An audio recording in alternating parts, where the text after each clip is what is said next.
साथियों नमस्कार। साथियों उम्मीद करता हूं आप अपने एग्जाम की तैयारी खूब डेडिकेशन से कर रहे होंगे, जिस भी पोस्ट के लिए आप तैयारी कर रहे हैं। और आज जो वैकेंसी की मैं बात करने वाला हूं वो वैकेंसी है high court of Punjab and Haryana Chandigarh. यानी कि जो सिलेक्शन होगी, वो हमारी जो पोस्टिंग होगी वो यूटी चंडीगढ़ के लिए है, क्योंकि ये जो रिक्रूटमेंट एजेंसी है, society for centralize recruitment of staff in subordinate courts, इसको हम ट्रिपल एससी भी बोल देते हैं। ये पंजाब, हरियाणा और चंडीगढ़ की जो डिस्ट्रिक्ट कोर्ट्स हैं उनके लिए ये रिक्रूटमेंट कराने वाली एजेंसी है। इसको हम ट्रिपल एससी भी कह देते हैं। और जो Punjab and Haryana high court के लिए जो सिलेक्शन करती है वो रिक्रूटमेंट सेल है, वो इससे अलग रिक्रूटमेंट एजेंसी है। तो इसके माध्यम से जो वैकेंसी आई है, अगर हम देखें कितनी वैकेंसी है, ये 7 वैकेंसी है टोटल। जनरल की है 7 की 7 वैकेंसीज। और इसमें जो एज क्राइटेरिया है मिनिमम 18 और मैक्सिमम 37। जो फ्रेश कैंडिडेट्स हैं और जो ऑलरेडी सर्विस में है उनके लिए मिनिमम 18 और मैक्सिमम एज लिमिट वो 45 तक इसको अप्लाई कर सकते हैं। और अप्लाई करने की जो लास्ट डेट है ऑनलाइन रजिस्ट्रेशन की वो 27 मई है। और ये 6 तारीख यानी कि आज 6 तारीख है 11:59 यानी कि 11:59 PM पे ये ऑनलाइन भरना आप इसको शुरू कर सकते हैं। उसके बाद बात करें डिसक्वालिफिकेशन की, ये तो जो चीजें रहती हैं ये तो हर वैकेंसी में आपको लिखा हुआ मिलेगा। ये तो एक पेट परफॉर्मा कह सकते हैं कि डिसक्वालिफिकेशन की कुछ चीजें हैं, अगर आप उसको नहीं फॉलो करेंगे तो आपको डिसक्वालीफाई कर दिया जाएगा। तो इस पे कोई ज्यादा चर्चा करने की जरूरत नहीं है। बात करें पे एंड अलाउंसेस की, तो जो सैलरी और पे अलाउंसेस है वो जो चंडीगढ़ एडमिनिस्ट्रेशन ने जो अभी एम्प्लॉइज हैं जो सबऑर्डिनेट कोर्ट में काम कर रहे हैं उनके लिए जो लेटेस्ट रूल और इंस्ट्रक्शन है उसी के हिसाब से आपको सैलरी मिलने वाली है। एक स्टूडेंट कमेंट बॉक्स में पूछ भी रहा था कि ये क्या परमानेंट वैकेंसी है। बिल्कुल ये परमानेंट वैकेंसी है, क्योंकि एडहॉक की वैकेंसी है। वो जो भी डिस्ट्रिक्ट कोर्ट है, चाहे वो यूटी हो चाहे वो अदर डिस्ट्रिक्ट की हो, वो अपने लेवल पे निकालती है एडहॉक की वैकेंसी। और जो परमानेंट वैकेंसी निकलती है वो हमेशा रिक्रूटमेंट एजेंसी के थ्रू निकलती है। उसके बाद नेशनैलिटी की बात करें, ये भी तो एक जनरल सी चीज है, इस पे कोई ज्यादा चर्चा करने की जरूरत नहीं है। उसके बाद बात करें फॉर रेगुलर गवर्नमेंट एम्प्लॉइज जो हैं वो एनओसी मस्ट है वहां पे आपको लगाना। और उसके बाद अगर फीस की बात करें तो फीस यहाँ पे 825 यानी कि 825 रुपए फीस आपको भरनी होगी अगर आप इस पोस्ट को भरना चाहते हैं। उसके बाद बात करें ई एडमिट कार्ड और डेमो टेस्ट, ये क्या है? क्योंकि इसमें जो भी आप भरेंगे पोस्ट को वो ऑनलाइन माध्यम से ही भरा जाएगा। और पेपर से कुछ दिन पहले आपको जो चीजें हैं आपको समझाने के लिए कुछ ऐसे डेमो हैं वो प्रोवाइड किए जाएंगे। तो आपको यहाँ से कोई भी आपको कोई हार्ड कॉपी नहीं आएगी रोल नंबर की या किसी भी तरह की। आपको अपनी ईमेल को चेक करते रहना होगा, या रेगुलर फॉर्म भरने के बाद या कोई भी इंस्ट्रक्शन है आपको इस साइट पे विजिट करते रहना होगा।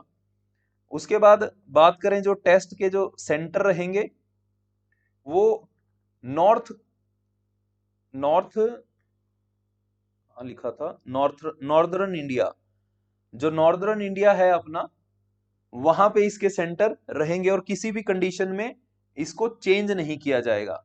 और डेट ऑफ एग्जामिनेशन की बात करें तो जुलाई अगस्त 2023 इसमें टेंटेटिव एग्जाम की डेट दी हुई है। और एग्जाम किस किस तरह का होगा, क्योंकि सबसे पहला सवाल यही आता है कि मोड ऑफ सिलेक्शन क्या है, किस तरह से हम इस पोस्ट को ले सकते हैं। साथियों इससे पहले जो वैकेंसी आती थी यूटी चंडीगढ़ की, उसमें सिर्फ शॉर्ट हैंड का टेस्ट होता था, आपका एक स्किल टेस्ट होता था, उसी के बेस पे आपको सिलेक्शन मिल जाता था। लेकिन पहली बार इसमें क्राइटेरिया में कुछ चेंज किया गया है, इसको समझना बहुत ज्यादा जरूरी है। अगर आपको लगता है कि आपके लिए सूटेबल है तभी आप इसके लिए अपनी फीस को भरें। अब पहली बार जो टेस्ट रखा गया है वो टेस्ट है computer based test of 60 marks, जो कि 1 आवर ड्यूरेशन का यानी कि 60 मार्क्स का और 1 घंटे का आपका ये पेपर रहेगा, जिसमें 60 objective type multiple question on English composition and GK. और इसमें कोई भी नेगेटिव मार्किंग आपके लिए नहीं रखी गई है। यहाँ पे एक चीज दी गई है, refer to page number 5 for details on normalization of marks. तो ये एक फॉर्मूला है मार्क्स का, इसको हम अगले वीडियो में समझेंगे। अभी सिर्फ इतना समझेंगे कि ये पोस्ट में जो जो चीजें मांगी गई हैं, चाहे वो स्किल टेस्ट है, चाहे वो इंग्लिश टेस्ट है, चाहे वो जीके है, चाहे वो स्प्रेडशीट है, अगर हमें ये सब चीजों की तैयारी करनी है तो हमें इस पोस्ट को भरना है। तो सबसे पहले मोड ऑफ सिलेक्शन में कंप्यूटर बेस्ड क्वेश्चन है, जिसमें 60 मार्क्स के comprising of 60 objective type multiple question English और जीके। ये टेस्ट होने के बाद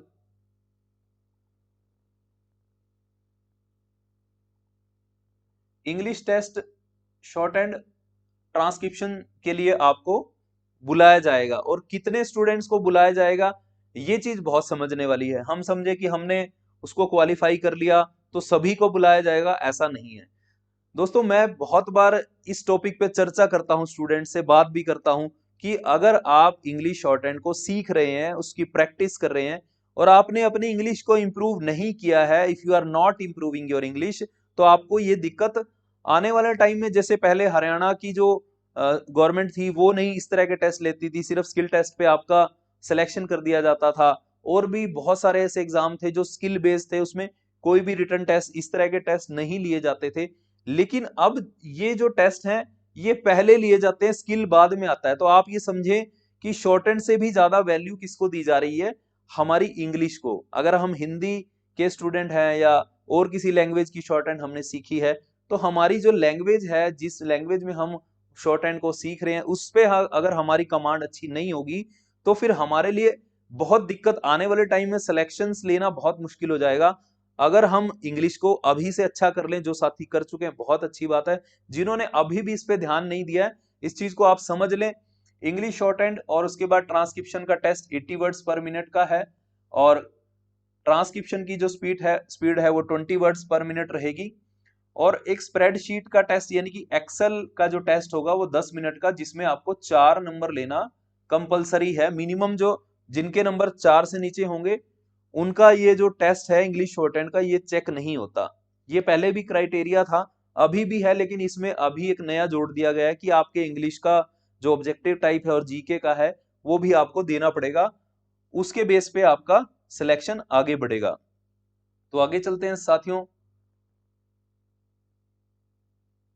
अब इसमें जो आंसर की है वो आपको, जो आपका कंप्यूटर इंग्लिश का ऑब्जेक्टिव होगा उसकी जो की है वो प्रोवाइड करवा दी जाएगी। और उसमें भी आपको अगर कोई ऑब्जेक्शन आता है, अगर आप कोई ऑब्जेक्शन रेज करना चाहते हैं, वहां पे एक नॉमिनल फीस रखी गई है 25 पर ऑब्जेक्शन। ये इसलिए रखी गई है क्योंकि बहुत सारे स्टूडेंट कई बार अननेसेसरी ऑब्जेक्ट करने लगते हैं, तो उनके लिए उनकी एक्सरसाइज बढ़ जाती है, उनका काम अननेसेसरी बढ़ जाता है। तो इसीलिए यहाँ पे एक नॉमिनल सी फीस रखी गई है जो कि 25 पर ऑब्जेक्शन है। Candidates will also be given opportunity to file cross objection, यानी कि अगर आपको वहां से दोबारा से भी कोई कुछ पूछा जाता है, आप वहां अपनी जो ऑब्जेक्शन है उसको बता सकते हैं। नॉर्मलाइजेशन ऑफ मार्क्स, इसके बारे में हम बाद में डिस्कस करेंगे।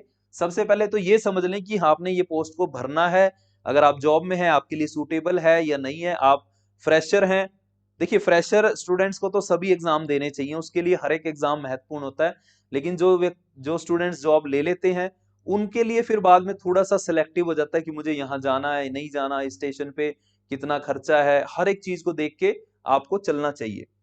उसके बाद बात करें, कुछ इंपॉर्टेंट इंस्ट्रक्शंस है, आप इसको पढ़ लेंगे। ये रूटीन की जो इंस्ट्रक्शंस होती है इस पे हम ज्यादा चर्चा नहीं करेंगे। अगर कोई डाउट आएगा तो डाउट के माध्यम से उसको बता दिया जाएगा।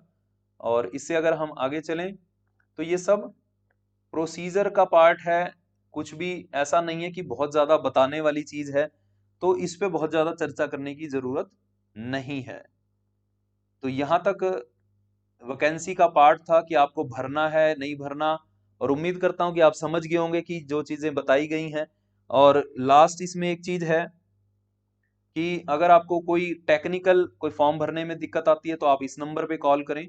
और अगर इससे अलग कोई क्वेरी है तो आप रिक्रूटमेंट एजेंसी के ये जो लैंडलाइन नंबर दिए गए हैं और एक ये नंबर दिया गया है, आप इस पे 9:30 से लेके 5 बजे तक SSSC के ऑफिस में फोन करके पता कर सकते हैं। तो साथियों ये जानकारी थी। अगर आप इस फॉर्म को भर रहे हैं तो wish you all the best, आप तैयारी के लिए रेडी हो जाइए। और जो साथी डेडिकेशन से इस फॉर्म को भर के तैयारी करना चाहते हैं तो अभी से अपनी तैयारी को शुरू कर दें, क्योंकि टेंटेटिव एग्जाम की डेट दे दी गई है। तो इसी तरह की जानकारी मैं आपके साथ शेयर करता रहूंगा। इसमें एक और पीडीएफ है जिसमें आपके क्वेश्चन आंसर भी रिप्लाई किए गए हैं। अगर कोई डाउट आता है तो आप जाके उसको पढ़ें, आपका क्या क्वेश्चन है, अगर आपका क्वेश्चन वहां मैच करता है आप उसका आंसर पढ़ लें। फिर भी कोई डाउट आता है तो आके कमेंट बॉक्स में पूछें। और वीडियो अच्छा लगे तो लाइक करिएगा और सपोर्ट करिएगा। मिलते हैं किसी नेक्स्ट वीडियो में, तब तक के लिए नमस्कार, जय हिंद, वंदे मातरम।